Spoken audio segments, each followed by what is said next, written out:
नमस्कार, मैं हूं सचिन और स्वागत है आपका मेरे चैनल सही ट्रेड में। दोस्तों, आज की वीडियो में हम बात करेंगे आप आपका पहला स्टॉक किस तरीके से बाय कर सकते हैं। कौन-कौन सी ऐसी इंपॉर्टेंट चीज़ें हैं जो आपको ध्यान में रखनी है पहला स्टॉक बाय करते वक़्त, इसी का डिस्कशन आज हम इस वीडियो में करने वाले हैं। तो वीडियो को एंड तक ज़रूर देखिए और अभी तक अगर आपने हमारा चैनल सब्सक्राइब नहीं किया है, तो जल्दी से चैनल को भी सब्सक्राइब कर दीजिए। तो आइए शुरू करते हैं आज का टॉपिक। सबसे पहले तो आपको ये जानना होगा कि आप इन्वेस्टमेंट क्यों करते हो?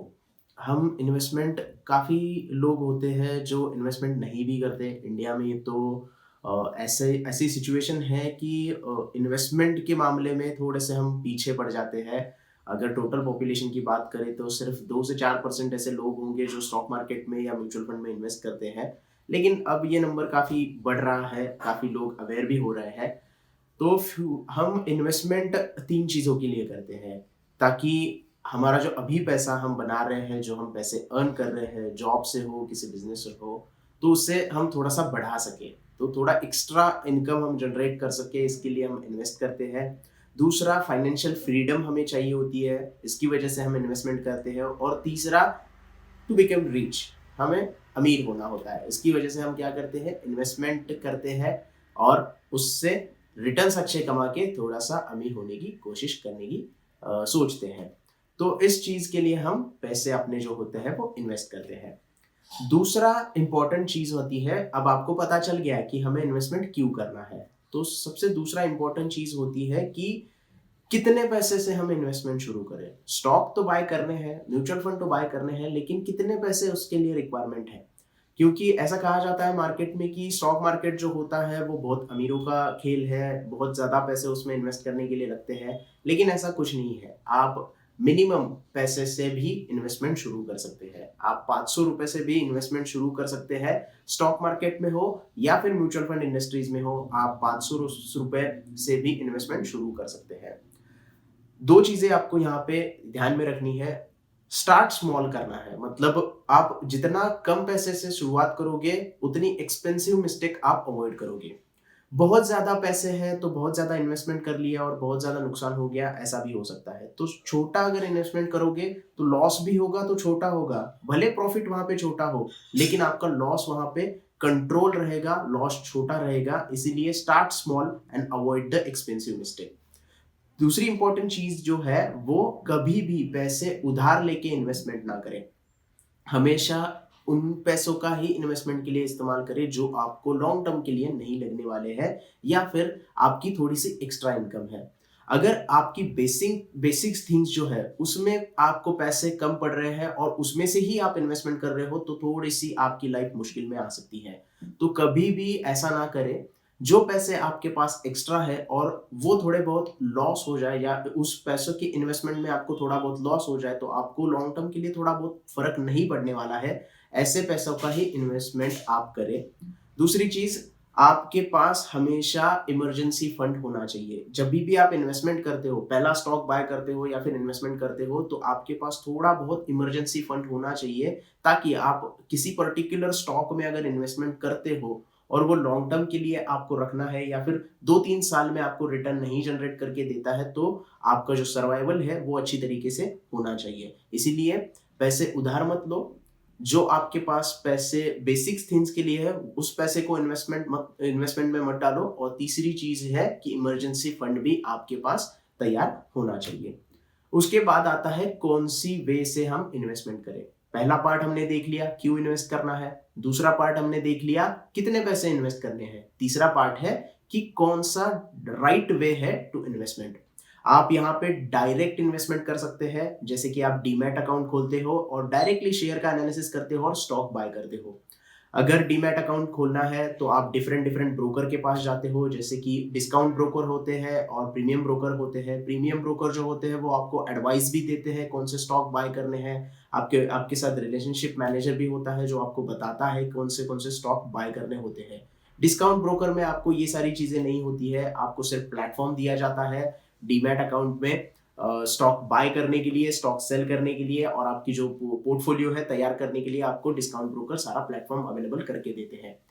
तो आप डायरेक्टली अगर आपके पास टाइम है स्टॉक की एनालिसिस करने का, आप सीख रहे हो स्टॉक मार्केट के बारे में या फिर आपने सीखा हुआ है, तो आप डायरेक्टली स्टॉक मार्केट में इन्वेस्ट कर सकते हो। स्टॉक का हर एक एनालिसिस करके वो पर्टिकुलर स्टॉक आप बाय कर सकते हो। दूसरा तरीका है इनडायरेक्ट इन्वेस्टमेंट। इनडायरेक्ट इन्वेस्टमेंट के लिए आप म्यूचुअल फंड बाय करते हो, एसआईपीज बाय करते हो, या फिर आप जो भी म्यूचुअल फंड के डिफरेंट डिफरेंट टाइप से, यानी कि डेट फंड हो गया, टैक्स सेवर हो गया, इनमें आपका पैसा इन्वेस्ट करते हो। गवर्नमेंट सिक्योरिटीज या गवर्नमेंट बॉन्ड में इन्वेस्ट करते हो ताकि आपको एक अच्छा रिटर्न मिल सके। एफडी आप करते हो बैंक की, तो ये तो इनडायरेक्ट इन्वेस्टमेंट हो गई ताकि आपका पैसा सेफ या फिर आपकी सेविंग हो सके। तो दो तरीके हैं स्टॉक मार्केट में इन्वेस्ट करने के, एक तो डायरेक्ट कर सकते हो या तो म्यूचुअल फंड और एसआईपी के थ्रू कर सकते हो। डायरेक्ट करने के लिए आपको खुद को एनालाइज करना पड़ता है, मार्केट का एनालिसिस करना पड़ता है, स्टॉक का एनालिसिस करना पड़ता है और उसके बाद स्टॉक बाय करना होता है। म्यूचुअल फंड में आपके लिए ये सारी चीजें फंड मैनेजर करता है। आप सिर्फ आपको क्या करना है, एक अच्छा म्यूचुअल फंड सिलेक्ट करना है। एसआईपी आप करो उसमें या फिर वन टाइम इन्वेस्टमेंट करो, वो आपके ऊपर डिपेंड होता है। लेकिन आपको वहां पे वो परेशानी नहीं होती है कि कौन सा स्टॉक बाय करूं, कौन से सेक्टर बाय करूं। ये सारी चीजें आपके लिए फंड मैनेजर कर देता है, पूरी एनालिसिस वो आपके लिए करता है। और आपका जो पैसा होगा, भले आप 500 रुपए से शुरुआत करो, आपका 500 रुपया कौन सी कंपनी में इन्वेस्ट होने वाला है, कौन से सेक्टर में इन्वेस्ट होने वाला है, ये सारी चीजें आपके लिए फंड मैनेजर डिसाइड करता है और सही जगह पे आपके जो पैसे हैं वो इन्वेस्ट किए जाते हैं। तो यहां तक तो हो गया।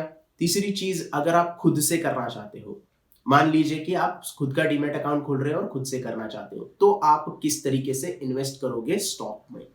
स्टॉक पहले ढूंढना होता है। सबसे पहले इंपॉर्टेंट चीज है कि पहले जमाने में बहुत दिक्कतें आती थी स्टॉक के फंडामेंटल्स जानने के लिए, स्टॉक के चार्ट देखने के लिए।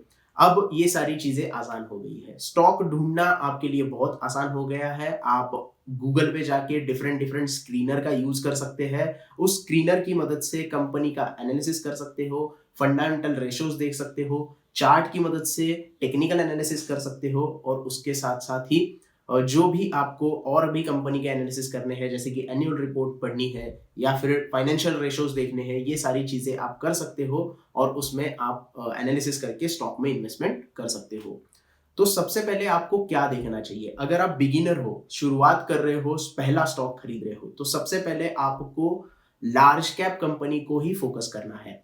भले उसमें आपको थोड़ा सा टाइम लगे, पैसे बहुत ज्यादा इन्वेस्ट करने लगे। जैसे मैंने कहा था कि छोटे कंपनी के शेयर्स भी आते हैं। स्टेट बैंक जैसी कंपनी है जिसके शेयर का प्राइस सिर्फ 500 रुपए है, 500-520 के आसपास है, तो ऐसी कंपनियां भी आप बाय कर सकते हो। ये लार्ज कैप कैटेगरी में आती है, क्योंकि अगर आप अच्छी फाइनेंशियल कंपनीज और स्ट्रॉन्ग फाइनेंशियल कंपनी जिसका बिजनेस अच्छा है, ऐसी कंपनी शुरुआत से ही सिलेक्ट करते हो, तो आगे जाके आपका इन्वेस्टमेंट जो होता है वो अच्छी कंपनी में हो जाता है, या फिर आपको एक आदत लग जाती है कि अच्छी कंपनी में इन्वेस्ट करें।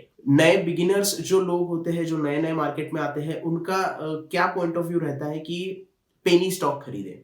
2 रुपए, 3 रुपए या फिर 10 रुपए वाला स्टॉक खरीदेंगे, उसमें ही पूरा पूरा उनका जो इन्वेस्टमेंट है वो डाल देंगे और वेट करेंगे कि 2-3 रुपए बढ़ गया तो मेरा जो इन्वेस्टमेंट है वो डबल हो जाएगा। ये थिंकिंग अब आपको छोड़नी चाहिए, मुझे ऐसा लगता है। पर्सनली मेरी ऐसी थिंकिंग है, क्योंकि अगर आप शुरुआत से ही ऐसी कंपनी देख रहे हो जिसके बारे में आपको कुछ पता नहीं है, सिर्फ आप प्राइस को देख के अगर कंपनी खरीद रहे हो, तो वो थोड़ा गलत हो सकता है। कुछ कुछ लार्ज कंपनियों के भी बिजनेस अच्छे नहीं होते, वो भी अच्छा परफॉर्म नहीं कर पाते हैं, लेकिन वो लार्ज कैप कैटेगरी में इसीलिए रखे हैं क्योंकि उनके फाइनेंशियल्स पिछले 5-6 ईयर से थोड़े स्ट्रांग आ रहे हैं। तो भले ही कंपनी का थोड़ा सा शेयर महंगा हो, लेकिन आपको अगर परफॉर्मेंस वाइज अगर जाना है, तो आपको बहुत सारी चीजें देख के उस कंपनी में इन्वेस्ट करना होता है, ना कि सिर्फ प्राइस कम है ये देख के आप इन्वेस्टमेंट करोगे। तो पहला स्टॉक आपको सिलेक्ट करना है, तो वो आपको थोड़ी सी कंपनी की जानकारी भी होनी चाहिए और उस हिसाब से आप पहला स्टॉक आपका बाय करते हो। सेक्टर सिलेक्ट कीजिएगा। सबसे पहले सेक्टर में सेक्टर का लीडर सिलेक्ट कीजिएगा। एफएमसीजी सेक्टर देखोगे तो एफएमसीजी सेक्टर के लीडर को आपको सिलेक्ट करना है। आईटी सेक्टर देखना है तो आईटी सेक्टर के लीडर्स को आपको देखना है। ऑयल एंड गैस सेक्टर देखना है तो ऑयल एंड गैस सेक्टर के लीडर को आपको सिलेक्ट करना है। और आपका जो पहला स्टॉक होगा वो सेक्टर लीडर अगर होगा तो आपको अच्छा खासा वो रिटर्न जनरेट करके देगा, भले ही आप उसमें थोड़ा सा लंबा इंतजार क्यों ना करना पड़े। तो फाइनेंशियल रेशोज भी आपको चेक करने होते हैं। फाइनेंशियल रेशोज चेक करने के लिए भी वेबसाइट डिफरेंट डिफरेंट अवेलेबल है। सबसे आसान अगर आपको करना है तो फाइनेंशियल रेशोज में आप रिटर्न ऑन इक्विटी देख सकते हो, अर्निंग पर शेयर देख सकते हो। ये अगर आप स्टडी करोगे पिछले 5 से 6 साल का रिटर्न ऑन इक्विटी या फिर अर्निंग पर शेयर किसी कंपनी का अगर अच्छे तरीके से दिखा रहा है आपको, तो उस कंपनी में आप इन्वेस्टमेंट कर सकते हो और उस कंपनी का स्टॉक आप बाय कर सकते हो। सबसे इंपॉर्टेंट चीज यही होती है कि आपको सबसे पहले उस कंपनी के बारे में पता होनी चाहिए जो कंपनी का स्टॉक आप बाय कर रहे हो। उसका प्रोडक्ट आपको पता होना चाहिए कि कौन सा प्रोडक्ट है कंपनी का, सेल्स कितना है, ये सारी चीजें बेसिक है। अगर आपको कंपनी के बारे में कुछ पता ही नहीं है तो आप उसका स्टॉक लेके करोगे क्या?